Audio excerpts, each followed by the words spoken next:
بسم اللہ الرحمن الرحیم۔ السلام علیکم۔ روحانی رہنمائی اور روحانی علاج کے سلسلے کا پروگرام لے کر آپ سب کی خدمت میں حاضر ہوں اور امید کرتا ہوں کہ میرے تمام بہن بھائی اور تمام بیٹے بیٹیاں خیریت سے ہوں گے۔ آج ہم سورہ قریش کے بارے میں بیان کریں گے۔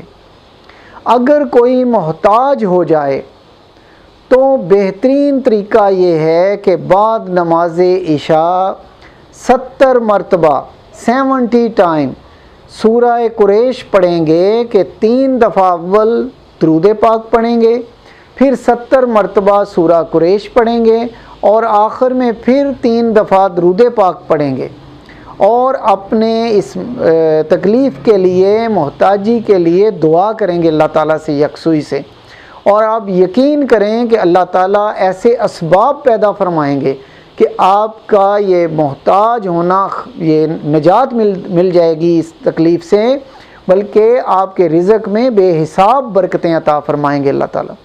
اور اس کا ایک اور بھی فائدہ ہے سورہ قریش کا کہ اگر کسی کو کوئی نظر بد ہو، نظر بد کا اثر ہو، تو وہ جب بھی کھانا کھانے لگے تو صرف 1 مرتبہ سورہ قریش پڑھیں، اس کے اول آخر درود پاک، تو کھانے کے اوپر پھونک کے دم کر کے تو وہ کھانا کھا لیں، تو اللہ تعالیٰ کے فضل و کرم سے آپ کے اوپر جو نظر بد کا اثر ہوگا وہ زائل ہو جائے گا۔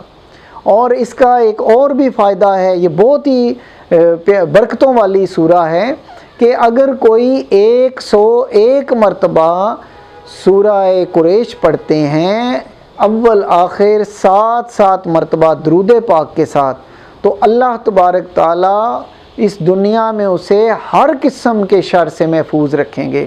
یہ بہت ہی مجرب اور بہت ہی پر اثر قسم کی سورہ ہے، اس کے یہ اعمال ہیں، یہ ضرور کیجیے گا۔ اور اس کا نقش جو ہے وہ جو پاس رکھے گا وہ اپنے دشمن سے اور اپنا جو مخالف ہوگا ہمیشہ اللہ تعالیٰ اس کی تکلیف سے اسے محفوظ رکھیں گے، اس کا دشمن ہمیشہ سرنگوں رہے گا۔ اللہ تعالیٰ ہمیں ہر آفت سے، ہر مصیبت سے محفوظ رکھیں۔ اگلے پروگرام تک اجازت چاہتا ہوں۔ اللہ حافظ۔ Subscribe to our channel by clicking the subscribe button. Click the bell button and enjoy the latest uploads from our channel.